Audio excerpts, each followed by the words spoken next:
Saya buat putusan masuk PAS daripada Indonesia. Saya masa tu dah tinggal dalam Malaysia. Saya ada banyak kerja di Indonesia. Kan, parti dah macam-macam masuk. Saya cukup lah. Dia pun dah jadi Perdana Menteri. Kan, dulu sama kita reformasi lah. Kan, macam-macam lah berjuang. Saya kata okey lah. Dia dah jadi Perdana Menteri. Dia buat lah semua. Tapi bila saat lagi hari ke hari saya tengok. Pertama dia lantik abang saudara Hakim, Datuk Hakim lah.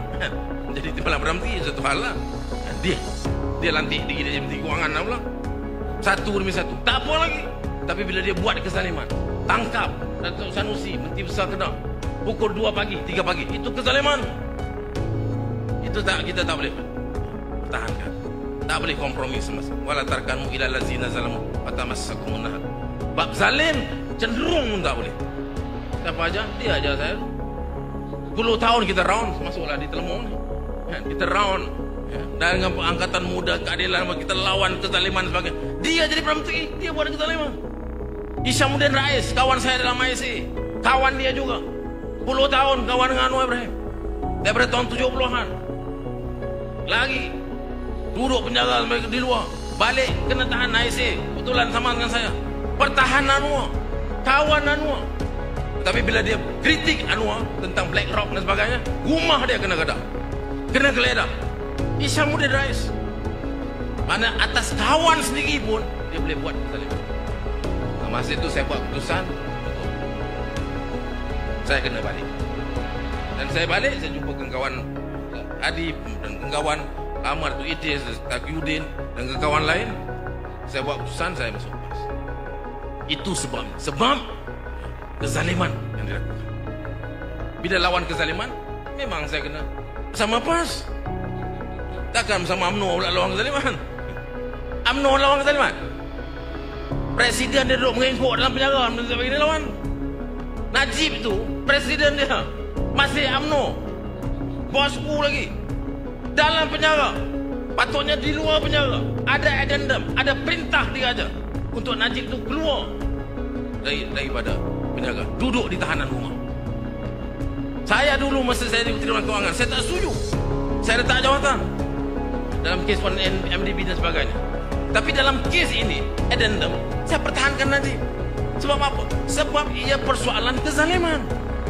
Al-Hurriyat, kebebasan itu perkara asas.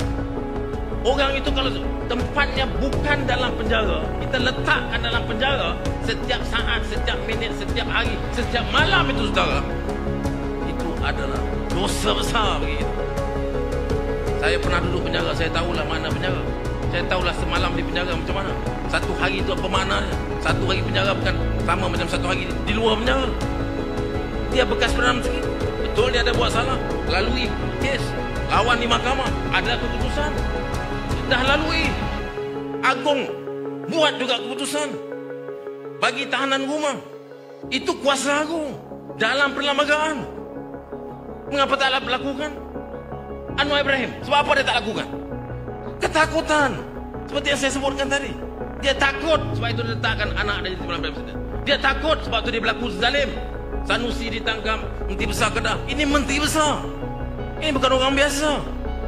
You suka tak suka, dia Menteri Besar yang diangkat oleh Dewan Undangan Negeri Kedah yang mulia, depan Raja yang mulia. Kamu hina dia, tak boleh. Apakah Anwar tak tahu? Tak faham semua ni?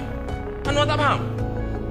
10 tahun saya dengan dia, 10 tahun dia, kita pun pernah angkat dia round satu Terengganu ni pun. Apa cerita pasal kezaliman? Dia tak faham kezaliman? Dia faham kezaliman, saudara. Tapi mengapa dia buat kezaliman? Sebab ketakutan.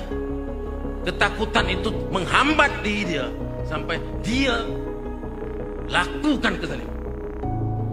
Dia dah takut sampai dia boleh buat itu. Addendum macam tu juga. Yang diangkat sumpah sebagai Perdana Menteri adalah raja yang buat keputusan titah addendum. Sultan Pahang, dia juga yang jadi raja yang menyaksikan dan buat keputusan untuk angkat Anwar sebagai Perdana Menteri. Raja ini yang Anwar belakangkan, ingkar titah. Apakah dia tak faham? Apakah Anwar tak tahu? Apakah dia tak tahu, takut kemurkaan daripada raja? Dia tahu semua itu. Tapi apa lagi? Mengapa dia buat juga keputusan? Sebab dia lebih takut dengan kekuatan Najib keluar, duduk walaupun di tahanan rumah, akan menyusahkan dia. Ini Perdana Menteri yang dalam ketakutan. Ini bahaya. Kita tak boleh benarkan.